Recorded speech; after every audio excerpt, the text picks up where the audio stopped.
இந்தியாவில் தயாரிக்கப்பட்ட ஆகாஷ் வான் தாக்குதல் தடுப்பு அமைப்பு பாகிஸ்தானின் ஏவுகணைகளை தாக்கி அழித்ததாக தகவல் வெளியாகியுள்ளது. விவரங்களை தர இணைகிறார் செய்தியாளர் ராஜகுமாரன். வணக்கம். இந்த தகவல் தொடர்பான மேலும் விவரங்களை சொல்லலாம். என்பது முழுக்க இந்திய தயாரிப்பு. கிட்டத்தட்ட 2000 ஆண்டுகளில் எல்லாம் இந்த ஆகாஷ் ஏவுகணை நம்முடைய பயன்பாட்டுக்கு வர தொடங்கிவிட்டது.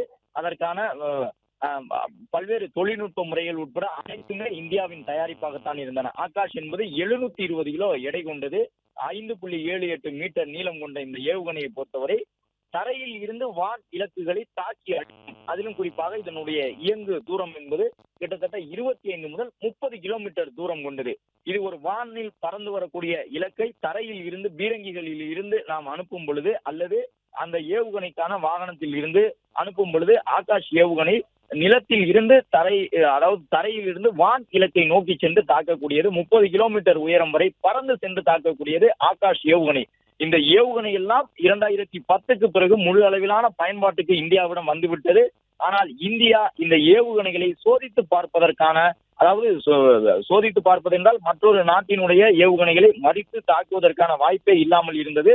ஆனால் நம்மிடம் 1999 கார்கில் யுத்தத்திற்கு பிறகு பல்வேறு புதிய நவீன கருவிகள் எல்லாம் வாங்கப்பட்டிருந்தன, உருவாக்கப்பட்டிருந்தன. DRDO என்கின்ற ஒரு அமைப்பு இந்தியாவின் ராணுவத்திற்கு தேவையான அணு ஆயுதங்கள் உட்பட தாக்குதல் அமைப்புகளை உருவாக்குவதற்கான ஒரு அமைப்பாக இருந்தது. அந்த ஆகாஷ் ஏவுகணையில் தான் 30 கிலோமீட்டர் தூரம் வரை சென்று தாக்கக்கூடியது.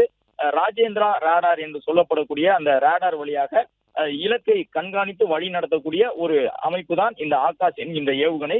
இதற்கு என்று தனியாக ஒரு ரேடார் உண்டு. அதற்கு ராஜேந்திரா என்று பெயரிட்டிருக்கின்றார்கள் இந்திய ராணுவ வீரர்கள்.